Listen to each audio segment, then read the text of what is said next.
సంపద, శ్రేయస్సు, సానుకూల శక్తి కోసం చాలా మంది తమ ఇళ్లలో వివిధ రకాల మొక్కలు పెంచుతుంటారు. ముఖ్యంగా మనీ ప్లాంట్ ను అదృష్టానికి ప్రతీకగా భావిస్తూ ఇంట్లో, కార్యాలయంలో ఉంచడం తరచూ చూస్తుంటాం. అయితే వాస్తు శాస్త్రం ప్రకారం, ఫెంగ్ షుయ్ నిపుణుల ప్రకారం మనీ ప్లాంట్ కు ప్రత్యామ్నాయంగా మరో ప్రత్యేకమైన మొక్క ప్రాచుర్యం పొందుతోంది. అదే క్రాసులా జేడ్ మొక్క. క్రాసులా జేడ్ మొక్కను చాలా మంది లక్కీ ప్లాంట్ లేదా మనీ ట్రీ అని కూడా పిలుస్తారు. దీన్ని ఆకులు చిన్న నాణాల మాదిరిగా ఉండడం వల్ల సంపదకు ప్రతీకగా భావిస్తారు.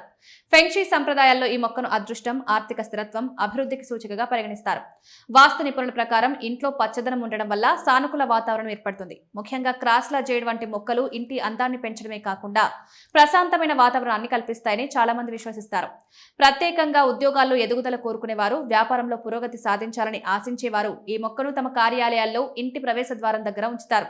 వాస్తు ప్రకారం ఈ మొక్కను ఇంటి ప్రధాన ద్వారం సమీపంలో శుభ్రంగా, వెలుతురు బాగా ఉండే ప్రదేశంలో ఉంచడం మంచిదని సూచిస్తారు. ఇంట్లోకి వచ్చే సానుకూల శక్తిని పెంచేందుకు ఇది సహాయపడుతుంది. దీనికి ఎక్కువ నీరు అవసరం ఉండదు. తక్కువ నిర్వహణతో ఇది ఆరోగ్యంగా పెరుగుతుంది. అందువల్ల మొక్కల పెంపకంలో కొత్తగా ఆసక్తి చూపే వారికి ఇది మంచి ఎంపికగా ఉంటుంది. అయితే మొక్కలు పెంచడం వల్ల లభించే ప్రయోజనాలు కేవలం వాస్తు విశ్వాసాలకే పరిమితం కాదు. శాస్త్రీయంగా కూడా ఇంట్లో మొక్కలు ఉండడం వల్ల గాలి నాణ్యత మెరుగుపడుతుంది. పచ్చదనం మానసిక ప్రశాంతతను పెంచి ఒత్తిడిని తగ్గించడంలో సహాయపడుతుందని అనేక అధ్యయనాలు సూచిస్తున్నాయి. అందుకే ఇళ్లలో అలంకరణ కోసం మాత్రమే కాకుండా సానుకూల వాతావరణం కోసం కూడా క్రాసులా జేడ్ మొక్కలను పెంచుతున్నారు. సంపద, అదృష్టం వంటి అంశాలు వ్యక్తిగత విశ్వాసాలపై ఆధారపడి ఉంటాయి. మొక్కలు ఇంటికి అందాన్ని, ప్రశాంతతను తీసుకురాగలవు.